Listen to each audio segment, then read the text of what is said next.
In June 2002, Elizabeth Smart was an ordinary 14-year-old girl from an upper-middle-class family, but in an instant, she became the most well-known missing child in the United States. Elizabeth, if you're out there, we're doing everything we possibly can to help you. Hundreds and later thousands of people searched for her, yet it seemed as though she had vanished into thin air. I think our investigators are becoming very frustrated. As we get leads and follow them up, most of them aren't going anywhere. As a mysterious man led Elizabeth out of her room, her younger sister Catherine watched in fear. Catherine heard what he said and even caught a glimpse of him, but the stress of the situation left her paralyzed, unable to react. You scream, I'll shoot you, but if you don't, I won't harm you.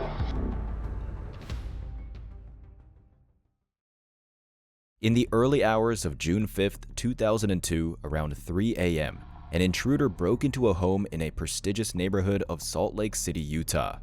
Normally, all the windows were securely closed by nightfall, but that night was different. The previous evening, Lois Smart had accidentally burned some potatoes while making dinner, and the lingering smell prompted her to leave a window open to air out the house. The intruder slipped through the kitchen window and silently made his way to the children's bedroom.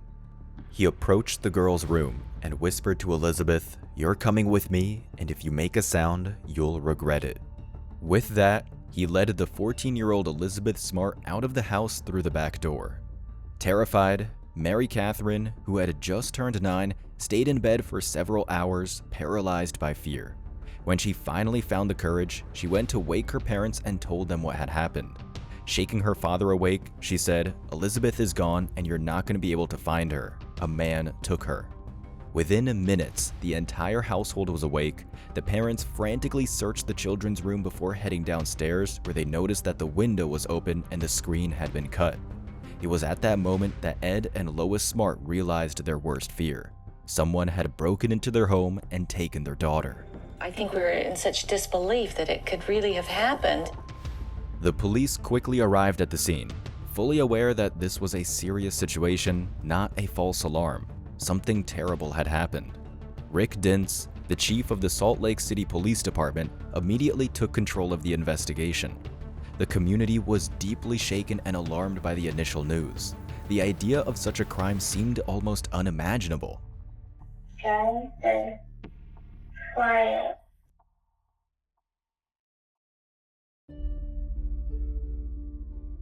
Nine-year-old Mary Catherine was the only witness to this horrifying event, but she was just a frightened little girl, struggling to put herself together. Despite her fear, she tried her best to remember any details, but the trauma had left her nearly paralyzed with fear. You scream, I'll shoot you, but if you don't, I won't harm you. Police quickly began scouring the house and the surrounding area. The intruder had cut through the window screen to gain entry, leaving the table he used to climb inside still positioned beneath the window. Officers meticulously collected as many fingerprints as they could, but their efforts proved futile. There were no matches in any database. Since no one had heard or seen a car arriving or leaving the scene, detectives speculated that the man had fled on foot with Elizabeth. That was the only clue they had. All the evidence collected from the house led nowhere, leaving the investigation at a standstill. The motive was a mystery, open to speculation. The Smarts were a religious, upper-middle-class family. Elizabeth was a quiet, beautiful girl who played the harp, excelled in her studies, participated in sports, and spent most of her free time with her family. She was a beautiful girl, but with her reserved nature, she never sought to stand out. Elizabeth, if you're out there, we're doing everything we possibly can to help you. If you have got her, to please let her go. Please. I don't know what else to say. The idea of a stranger breaking into Elizabeth's bedroom and taking her in the middle of the night seems almost absurd, especially when the family has no known conflicts, problems with anyone, or business disputes. While it's sadly not uncommon for young girls to be targeted by those with harmful intentions, the way this particular incident was carried out was statistically unusual and quite audacious. Investigators have been out all day. They say they have some clues, but no solid leads as of this moment as to what happened to young Elizabeth.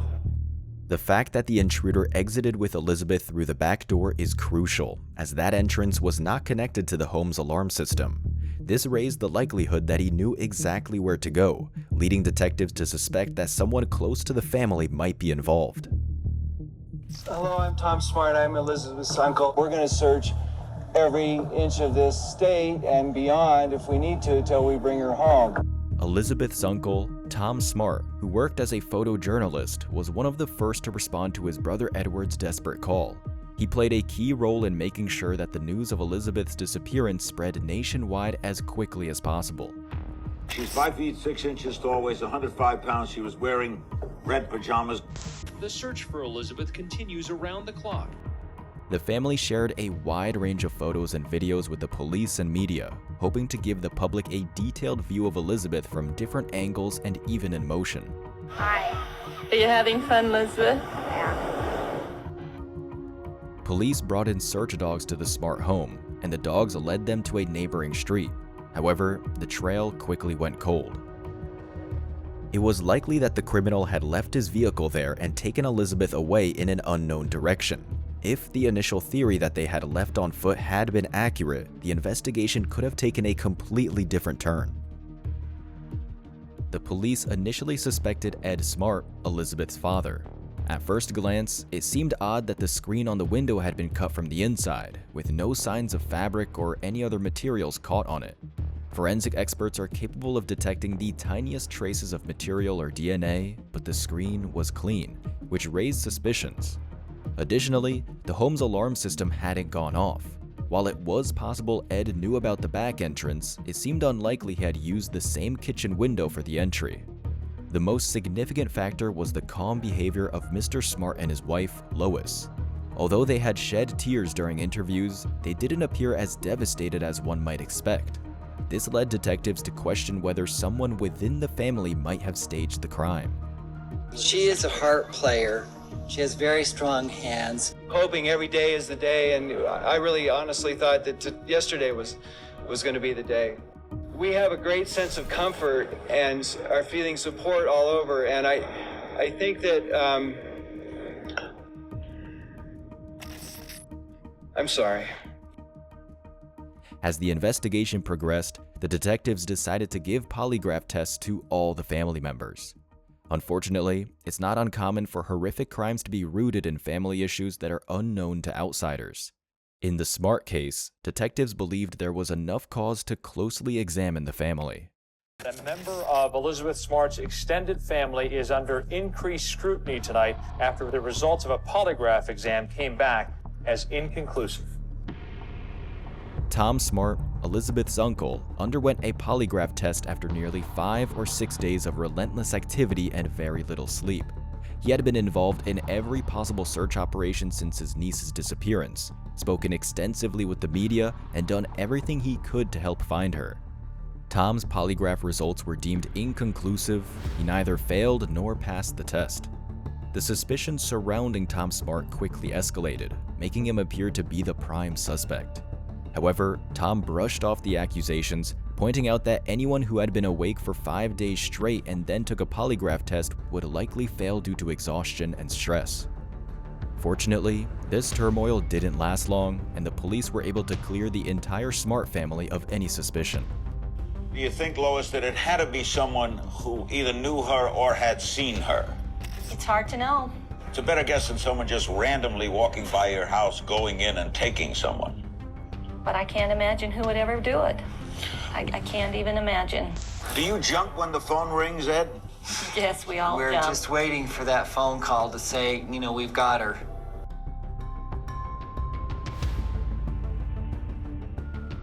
The family was cleared of any involvement, the fingerprints couldn't be identified, and all other evidence found in the house turned out to be useless.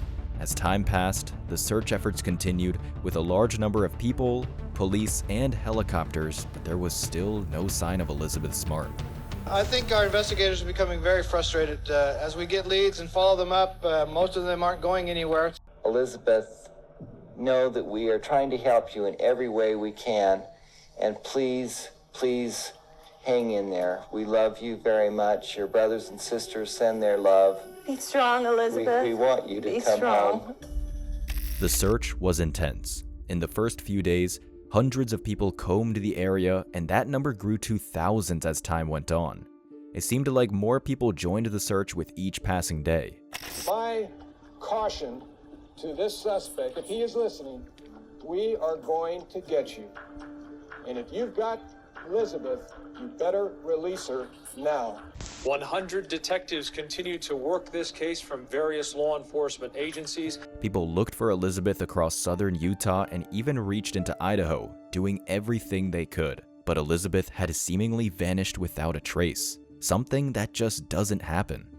Meanwhile, detectives shifted their focus to the homeless individuals who had occasionally worked for the Smart family. The Smarts, being deeply religious and compassionate, often hired people in need to help around the house. This led the investigation to its first significant suspect, a former worker for Ed and Lois Smart named Richard Ritchie. The Elizabeth Smart case drew the attention of FBI profilers, experts who analyzed known details to develop a likely profile of the criminal. 3 of these specialists were assigned to the case, and their initial assessment suggested that the crime might have been driven by intimate motives. They believed the perpetrator had likely been observing the Smart home for some time, indicating that the incident was carefully planned. Typically, in such cases, the victim is taken to a location that has been prepared in advance, and the person behind it often keeps an eye on media reports. Less than 2 weeks after Elizabeth Smart was kidnapped, a prime suspect emerged, a former handyman at the Smart home named Richard Ritchie. Richard was a man with a criminal record and a history of imprisonment. He had been in and out of the Smart home as a hired laborer and was familiar with the neighborhood. Ritchie had also been involved in a minor conflict with the Smart family in the past. One day, he was caught stealing from them, which led the Smarts to cut ties with him and ask him to leave. What concerned the police even more was the unusually high mileage on Ritchie's Jeep, which didn't match up with his typical routes or place of residence. Detectives theorized that Ritchie might have been driving to remote areas, possibly in the mountains, where he could have hid his victims. Yet, despite this suspicion, Ritchie had no record of serious crimes, let alone any involving children.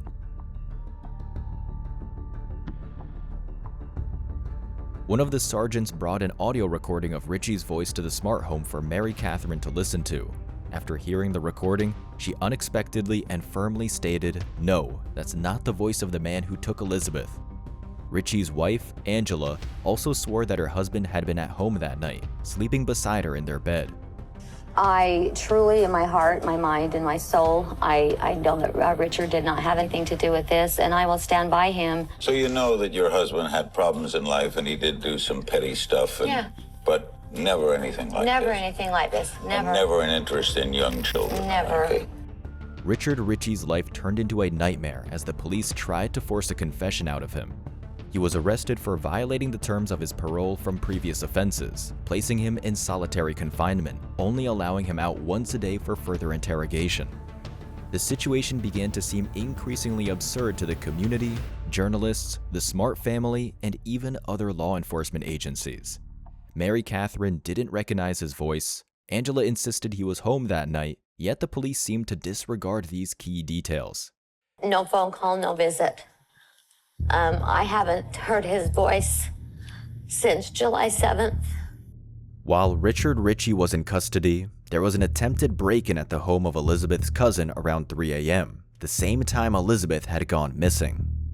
Had it not been for a picture that was on the window ledge that fell to the floor and woke everyone up, we have no idea what would have happened. Someone tried to enter through a window but was scared off by the noise from a picture frame falling off the windowsill. Despite this, the police remained convinced that Ritchie was responsible for Elizabeth's disappearance and dismissed the attempted break-in as unrelated. Their focus on Ritchie was so intense that they ignored the possibility of other leads or suspects. Tragically, this narrow focus led to tragic consequences for Ritchie. The man at the center of the investigation into the June abduction of a 14-year-old Utah girl is now hospitalized. Mr. Ritchie pressed one of the intercom buttons, informing one of our correctional officers that he was not feeling well. At the end of August, Richard Ritchie was rushed to the hospital after suffering a burst brain aneurysm, which ultimately led to his death. Many felt that Elizabeth Smart's case had died along with Richie. However, I'll jump ahead and clarify that Richie was later exonerated and found to have no involvement in the crime. His unfair treatment, despite his past mistakes, was a grave injustice. Do you feel in some way that your husband's death was hastened because of all of this suspicion of him? I'm not a doctor, but I do know that he was under a great amount of pressure.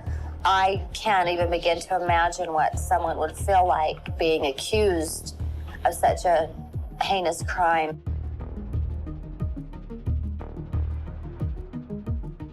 By October, the Elizabeth Smart case seemed almost hopeless, with the investigation at a dead end.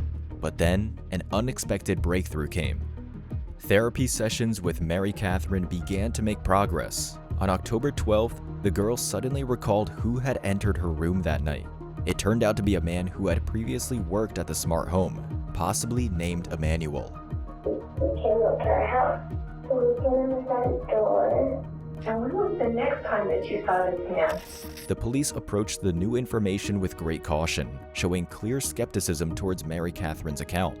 They did create a composite sketch of Emmanuel, but were hesitant to release it to the public, asking the family to keep it under wraps for now. In hindsight, the detectives would regret not sharing the sketch sooner. As the investigation continued to stall over the months, the Smart family's patience grew thin. The reason that we called this press conference was to share with you a few months ago, Mary Catherine indicated that she thought she might know of a person that was in her room that night. They decided to take action themselves and held a press conference to release the sketch of Emmanuel to the media and the public. This person worked for us for a very short period of time, 5 hours. That someone out there has some information. Following the press conference and the ensuing media coverage, a local resident was struck by the composite sketch. He promptly contacted the police saying, "This person Emmanuel is my wife's brother. This is Brian David Mitchell." Finally, the investigation had a name for the true culprit. The man goes by Emmanuel. His real name is Brian David Mitchell. Apparently he had done some work in the Smart's home. A closer look at Brian David Mitchell's background revealed a troubling past. He was raised in a highly dysfunctional family and had difficulty integrating into society. After dropping out of school after the 9th grade, Mitchell fell into a life of addiction to drugs and alcohol. At 16, Brian David Mitchell was first charged with indecent exposure to a child, which led to his confinement in a juvenile detention center. He was married and divorced twice, having several children with different women. Mitchell also faced accusations of inappropriate behavior with one of his stepdaughters while she was still a teenager.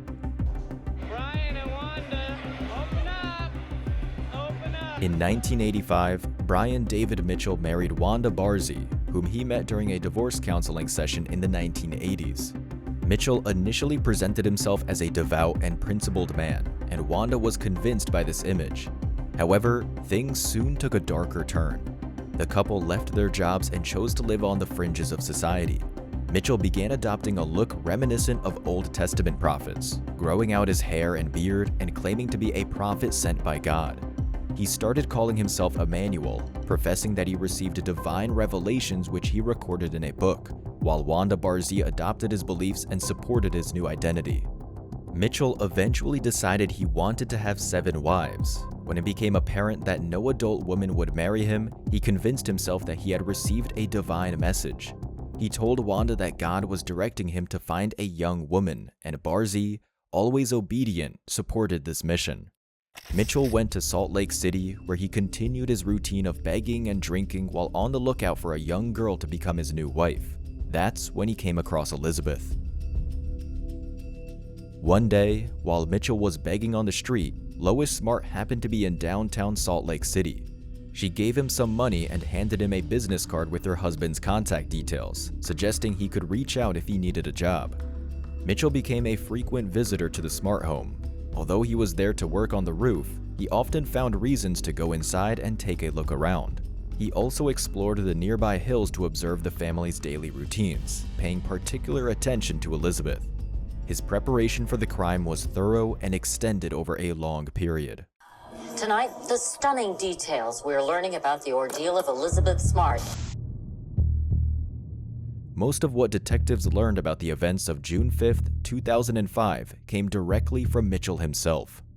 They remain uncertain whether he was mocking them by explaining how effortlessly he carried out his plan, or if he truly believed he was fulfilling a divine mission with God guiding his actions. Mitchell led Elizabeth on foot the entire way, and how the dogs lost their scent remains a mystery. Their journey lasted until morning, and by sunrise, they reached an improvised campsite. There, Wanda Barzee met the 14-year-old girl and told her that she would be marrying Brian David Mitchell and that they would live together as a family. Wanda took Elizabeth into a tent where she tried to bathe her and gave her a new name, Sheer Jashub, explaining that she was now the wife of Emmanuel. Barzee left the tent, and Mitchell went in right after her and S.A. Elizabeth for the first time, though it would not be the last. Mitchell S.A.'d Elizabeth repeatedly, sometimes several times a day. He never took his eyes off and threatened to harm her family if she tried to escape. Well, we've searched these hills around here fairly thoroughly, and we're fairly comfortable that we don't have any evidence of the crime here. On the third day in the woods, Elizabeth heard searchers calling her name. She recognized her uncle's voice but couldn't call out for help because she was never left alone. Occasionally, Mitchell would go to Salt Lake City. At first, Elizabeth wasn't allowed to accompany him, but as he grew more confident in his control, he started bringing her along. Realizing that escaping immediately wasn't an option, Elizabeth decided to focus on surviving and waiting for the right chance to escape. In the city, the trio was often seen wearing long white robes and veils that covered Elizabeth and Wanda's faces, supposedly for religious reasons. She was right under our nose, and nobody knew who she was. He'd come in sometimes by himself, sometimes with the two girls, just depended. Most of the pictures I saw of her, she looks 10 years old, and the girl was taller than I was, and I'm 20. At one point, Mitchell's delusions of power and invincibility led him to attend a party with Elizabeth and Wanda in their unusual white outfits. While people were intrigued and some noticed the young woman accompanying the self-proclaimed prophet, no one recognized her as Elizabeth Smart. One of the most puzzling moments occurred during a visit to a library in Salt Lake City. Brian, Wanda, and Elizabeth went there to look at maps, and a visitor wondered if they might be seeing Elizabeth Smart. The visitor contacted the police, but unfortunately, Mitchell managed to persuade the officer that the women were simply adhering to religious dress codes and were not permitted to reveal their faces to strangers. The conversation with the police went on for quite some time, and eventually, the officer thought the girl appeared older than 14. Elizabeth never dared to signal for help, as Wanda had firmly squeezed her hand and made it clear that speaking out would be disastrous for her. All Americans are praying and hoping for a safe return of Elizabeth. Following the library incident, Mitchell decided to leave Utah right away. By the end of September 2002, they had relocated to San Diego. A few months later, on February 12th, Brian David Mitchell was arrested for breaking into a church. He spent several days in jail using a false identity, went through the legal system, and faced a judge. How he managed to navigate this process remains unclear. He might have used someone else's name, but no other explanation seems plausible. On the day that you broke into the church, where were you living at? With these friends in Lakeside. How do you plead to that charge, sir? Guilty or not guilty? Guilty. Mr. Jensen, where are you going to be living when you get out of custody? Sir, I don't know that yet. All right. My wife and my daughter are staying with some friends presently. Mitchell managed to fool the system and avoid capture, even though he was being actively pursued for such a serious crime. I'm going to release you from custody. I'm going to put you on a grant of probation. We checked on the 18th to see if there was a national want or warrant for him, and seeing none in the database, released him subsequent to his plea. I'm deeply sorry, and nothing like that's going to happen again. Good luck. At the beginning of March 2002, Mitchell and Wanda began talking about moving to cities like New York and Boston, which made Elizabeth anxious. She understood that the farther they took her from home, the slimmer her chances of escaping would be. Seizing the moment, Elizabeth came up with a clever plan that turned out to be her best move. She said to Mitchell, "I know God won't speak to me, but I believe he will speak to you because you're his servant and practically his best friend. Could you ask him if we're going to return to Salt Lake City?" Mitchell was so caught up in his role as a prophet that he began to believe his own delusions. Since Elizabeth had been obedient and compliant, he had stopped worrying about her. At that point, Brian thought returning to Salt Lake City might not be such a bad idea after all. As they planned their return, they abandoned their religious clothing and decided Elizabeth would wear a gray wig and sunglasses. When they reached their destination at a Kinko's parking lot, a local resident spotted them. While she didn't recognize Elizabeth, she immediately identified Emmanuel as someone she had seen on the show America's Most Wanted. Good evening. We start off tonight with the latest news on Elizabeth Smart. He was dressed pretty normally. He had on a green t-shirt and some white pants. I says, call 911. She goes, are you sure? I says, yeah. Yes. Before I call, if I think I see that Emmanuel they're looking for. This is. Where do you think you see him at? I think he is right here across the Southtown Mall on State Street. He's walking towards town, so he's walking north. And he's with two ladies. The initial call was not an Elizabeth Smart sighting. The original call was a man who matched the description of Emmanuel, who was shown on America's Most Wanted. Soon, several police cars arrived at the scene where Mitchell, Wanda, and Elizabeth were. The officers surrounded them and began asking a lot of questions. Who are you? Where are you going? Where did you come from? The criminals had prepared a detailed story for Elizabeth, and she stuck to the script, giving brief and consistent answers. One officer decided to separate Elizabeth from the others, gradually moving her away from Wanda and Mitchell while continuing to question her. As he looked at Elizabeth, he felt a sense of deja vu, but couldn't quite place her because her face was partially hidden by the wig and large dark sunglasses. The extensive media coverage of Elizabeth's case by her parents, including many photos and videos, played a crucial role in helping the officer recognize her. The officer suddenly realized, oh my God, I'm talking to Elizabeth Smart. For a while, the police tried to get Elizabeth to confirm her identity, but she was too scared that something might go wrong. Her long captivity has understandably taken a toll on her. I said, Elizabeth, you know, your parents really need to know that you're okay. There's a lot of people worried about you, and it's okay, you're safe. It's time to put this to an end. You can walk away from this right now, and we will help you.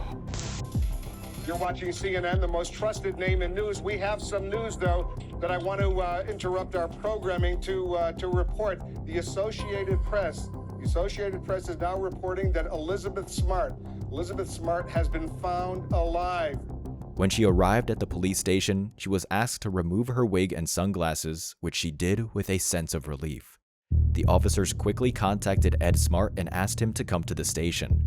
I had the strangest feeling that I was going down there to try to identify Brian David Mitchell, and not in my wildest dreams was I anticipating walking into that room and seeing Elizabeth. Mr. Smart was welcomed at the station and led to the room where Elizabeth was waiting. I saw her sitting there on the sofa. I just went up and I just grabbed her and held her and was crying and crying and crying. And I said, is it really you? And she said, yes. We're here to announce officially that we have found Elizabeth Smart and that she is here and well and healthy at our station. She's with her parents, and we are in the process of interviewing her.